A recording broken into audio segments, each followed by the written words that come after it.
Anne, muito obrigada pela oportunidade de mais uma entrevista aqui no Congresso. Eu que agradeço, muito obrigada pela oportunidade. Anne, a gente vai falar de diversidade e inclusão. Muitas empresas, elas observam a diversidade, mas isso é necessariamente incluir? Não, com certeza não. Somente o observar não é incluir. A gente precisa ter ação.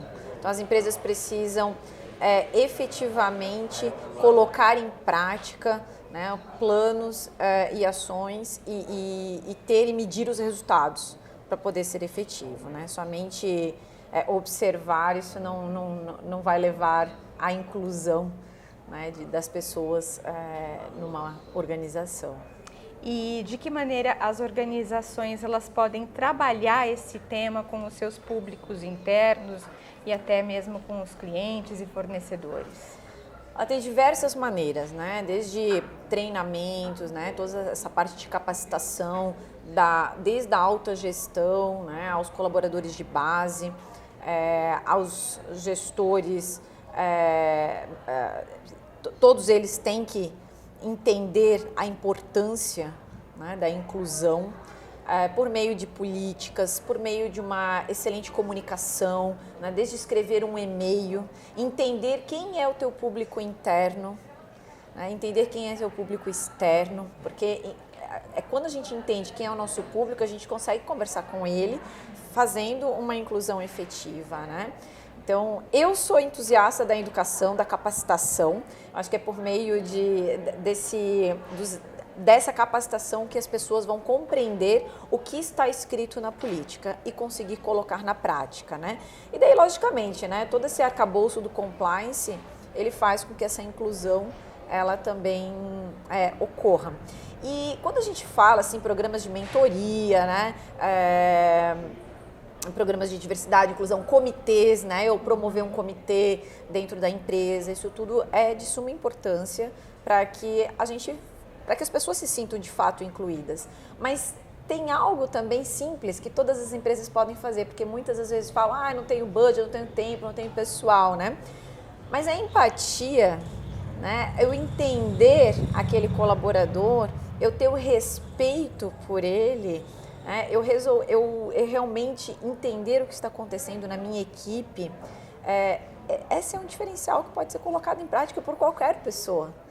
Então, assim, eu ver a minha equipe, né, que na minha equipe não tem pessoas diversas e na próxima contratação ou na próxima reorganização de equipe eu tomar essa providência e colocar pessoas lá dentro, eu já estou fazendo inclusão. No RH, quando eu for fazer as perguntas já de entrevistas, desde um job description, né, e tudo mais, eu já incluir essas questões de diversidade e inclusão, eu já estou colocando lá dentro.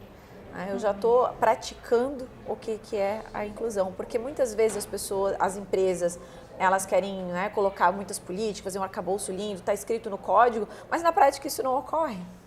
E que não depende, justamente, como você está dizendo, de um budget, por exemplo. Exato. Né? São atitudes pequenas ali no dia a dia. Exato. E o Brasil, ele está avançado nesse tema de diversidade, de inclusão? É um tema que eu digo, é um velho tema novo. Porque é um tema que ele tá na pauta já há muito tempo, mas as pessoas demoraram muito a compreender o que é isso na prática. Uhum. E eu falo assim que primeiro ocorrem os excessos, ocorrem infelizmente, né, muitos casos, né, de assédios, para que as pessoas então façam, né, para que tenha uma lei, e aí para que obrigue, e aí então as pessoas passam a tomar, né, providências, né, especialmente as empresas. Então às vezes precisa, né, de uma legislação, de uma punição, de multas, para que as empresas mudem. Depois isso passa a ser automático, passa a ser algo comum, né, do dia a dia. Então assim, hoje as novas gerações, elas já não toleram mais certas atitudes, né, tanto dos gestores quanto das empresas. Hoje, os novos talentos, eles também não querem mais ficar numa empresa que não tenha mais esse tipo de valor.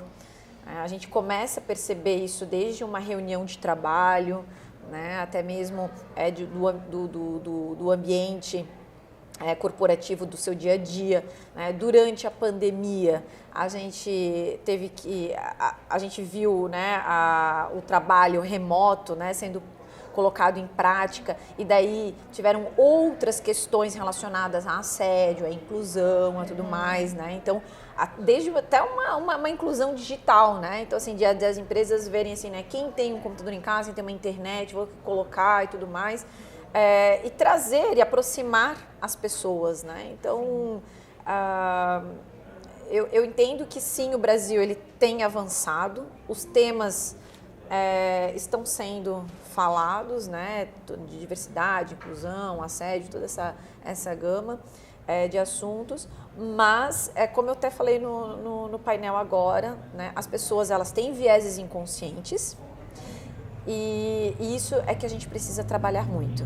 Né? Então, todas as pessoas, elas de alguma forma, elas acabam tendo vieses inconscientes, e isso ainda precisa ser trabalhado, né, de uma forma muito mais natural. A gente não pode ver isso como uma obrigação da empresa. A empresa tem que ver isso como uma coisa natural. Né? Deveria ser, pelo menos. Exato. Não é? E a questão das mulheres, por exemplo, dentro desse quadro de diversidade, a gente percebe que as mulheres avançam a alguns patamares dentro das organizações.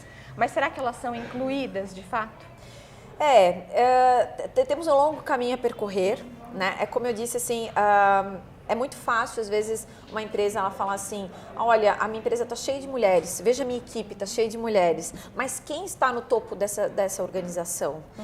Tem mulheres no conselho, tem mulheres na diretoria, tem mulheres nas coordenações, tem mulheres nas gerências, tem mulheres na liderança efetiva. Essas mulheres que estão na liderança, elas têm vozes?